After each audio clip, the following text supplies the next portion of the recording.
കലയിലും കലാപവുമായി കേരള സർവകലാശാലയിലെ കലോത്സവത്തിന്റെ പേര്. ഈ വർഷത്തെ സർവകലാശാല യുവജനോത്സവത്തിനാണ് ഇസ്രയേലിനെതിരെ ഹമാസ് നടത്തിയ സായുധ കലാപത്തിന്റെ പേരിട്ടത്. ഇന്തിഫാദ എന്ന പേരിട്ട് കലോത്സവത്തിന് ഭിന്നിപ്പിന് SFI നീക്കം.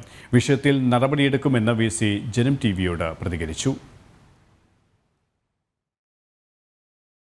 കലയെയും കലാകാരന്മാരെയും പ്രോത്സാഹിപ്പിക്കേണ്ട കലാലയത്തിലാണ് ഭിന്നിപ്പിന് നീക്കം നടക്കുന്നത്. ഇതിന്റെ ഭാഗമായാണ് കേരള സർവകലാശാലയിലെ ഈ വർഷത്തെ കലോത്സവത്തിന് സായുധ കലാപത്തിന്റെ പേരിട്ടതെന്നാണ് ആക്ഷേപം ശക്തമാകുന്നത്. ഇസ്രായേലിനെതിരെ ഹമാസ് നടത്തിയ സായുധ കലാപത്തിന്റെ പേരിട്ടാണ് കലാലയത്തിലെ കലാപ നീക്കം. മാർച്ച് 7 മുതൽ 11 വരെ തിരുവനന്തപുരമാണ് യുവജനോത്സവത്തിന് വേദിയാകുന്നത്. അധിനിവേശങ്ങൾക്കെതിരെ കലയുടെ പ്രതിരോധം ഇന്തിഫാദ എന്നാണ് ലോഗോയിൽ കുറിച്ചിട്ടുള്ളത്. ഇന്തിഫാദ എന്ന അറബി വാക്കിന് മലയാളത്തിൽ കുടഞ്ഞുകളയുക എന്നാണ് അർത്ഥം.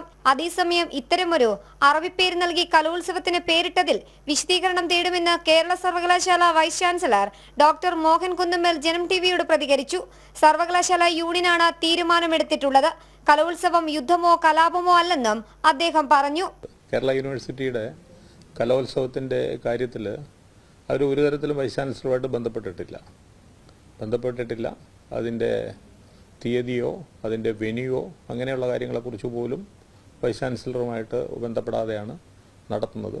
അത് എന്തിനാണ് അറബി വാക്ക് കേരള യൂണിവേഴ്സിറ്റിയുടെ യുവജനോത്സവത്തിന് ഉപയോഗിക്കുന്നതെന്നും എനിക്ക് മനസ്സിലാകുന്നില്ല. എന്തായാലും കലോത്സവം യുദ്ധമല്ലല്ലോ. കലോത്സവം ഒരിക്കലും യുദ്ധമല്ല. കലോത്സവത്തിന് കലാപരമായ പേരുകളാണ് വേണ്ടത്, കേരളീയമായ പേരുകളാണ് വേണ്ടത്. വേറെ എന്തെങ്കിലും പേര് ഇട്ടത് എന്തിനാണെന്നും എനിക്ക് മനസ്സിലാകുന്നില്ല. തീർച്ചയായിട്ടും ഞാൻ അതിൻ്റെ വിശദീകരണം ചോദിക്കും. കാരണം കേരളമായി ബന്ധപ്പെട്ടില്ലാത്ത ഒരു പേര്, ആ പേര് മോശമായ പേരാണെങ്കിൽ, എനിക്കറിഞ്ഞുകൂടാ അതിൻ്റെ അർത്ഥം എന്താണെന്ന്. മോശമായ പേരാണെങ്കിൽ എന്തായാലും തീർച്ചയായിട്ടും വിശദീകരണം ചോദിക്കും. ഇന്തിഫാദ എന്ന പേരിട്ട് കലോത്സവത്തിൽ ഭിന്നിപ്പിന് നീക്കം നടത്തുന്ന SFIക്കെതിരെ വിമർശനവും ശക്തമാവുകയാണ്. ജനം, തിരുവനന്തപുരം.